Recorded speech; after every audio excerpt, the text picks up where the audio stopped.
You know, great infrastructure is always more than just concrete and steel. It's a statement. It really tells the story of a civilization's ambition, the challenges it faced, and its sheer ingenuity. And in Assam, the story of its bridges is an absolute saga, one written in stone and cutting-edge engineering that stretches over 300 years. Okay, so let's get right into it. The heart of our story, really, is the mighty Brahmaputra River.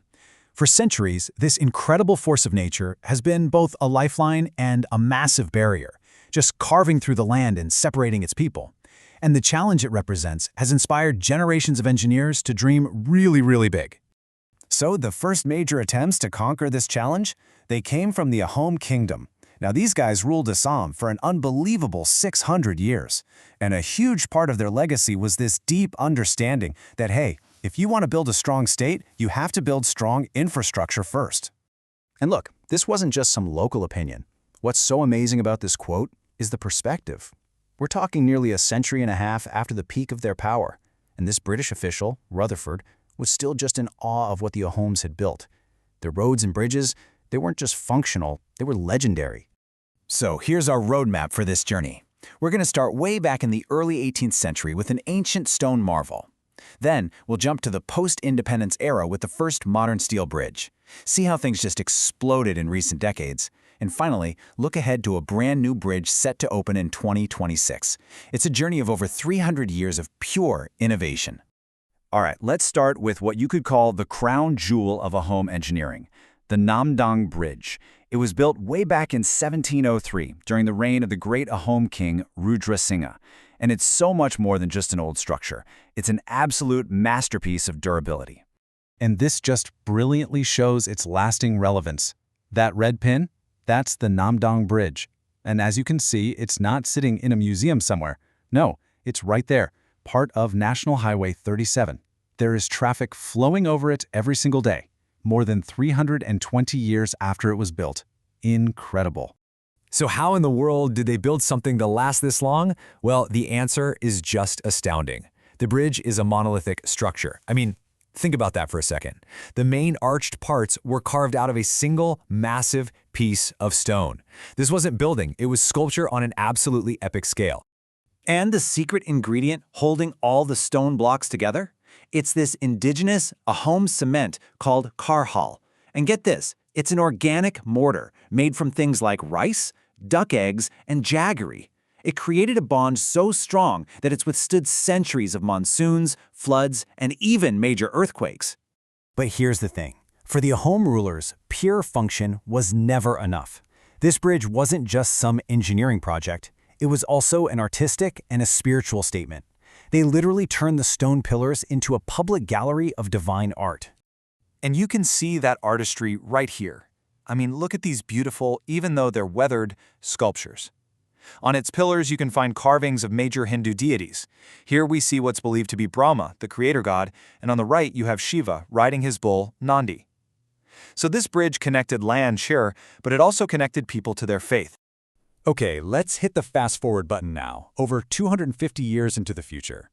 The challenge of the Brahmaputra was still there, of course, but the tools to meet it had changed dramatically. The age of monolithic stone and organic cement gave way to a new era of steel, concrete, and industrial scale. The year 1962. This was a complete game changer. The opening of the Sarahat Bridge was the first truly modern answer to that ancient problem. It was a double-decker steel truss bridge carrying both a highway and a railway line, and it became this powerful symbol of a new, connected India.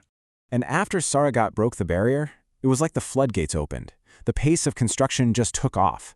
The late 20th and early 21st centuries saw a massive boom, with huge bridges like the Kolyabalmara Setu, the Naranarayan Setu. And then, in just the last decade, giants like the Bogibeel and the Dholasaya bridges, each one pushing the boundaries of what was possible. Which brings us right up to the very latest chapter in this story. This is a bridge that represents the absolute pinnacle of modern engineering in the region, the Kumar Bhaskar Varma Setu, which is set to be completed in 2026. And to really understand the leap we've taken, just look at the scale. The Ahom-era Namdang Bridge is 60 meters long, which, again, was an incredible feat for its time. The Kumar Bhaskar Varma Setu is over 1,200 meters long. That's more than 20 times the length. The ambition has just grown exponentially.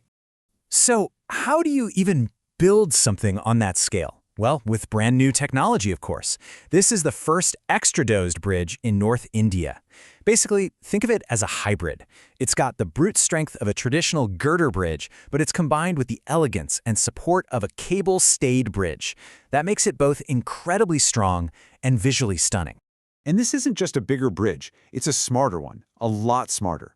It's being built in a seismically active zone, so it has things like base isolation and friction pendulum bearings that basically allow it to absorb earthquake shocks. It even has a real-time health monitoring system to constantly check its own structural integrity.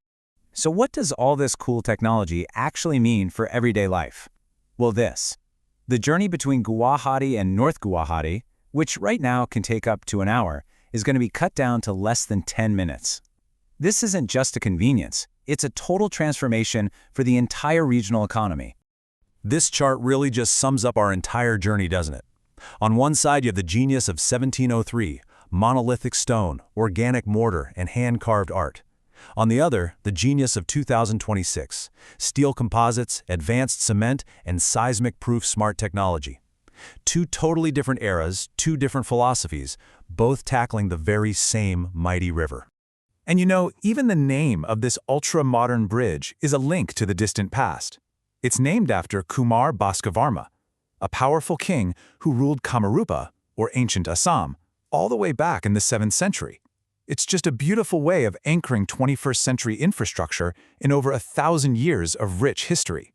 So this whole saga leaves us with one last question. When we build these incredible structures, are we only connecting two banks of a river? The answer, of course, is no. These bridges do so much more than that. From the stone arches of the Ahoms to the seismic-proof spans of today, they connect people to opportunity. They connect regional economies to the entire world. And maybe most importantly, they connect a rich, ancient past with a bold and ambitious future.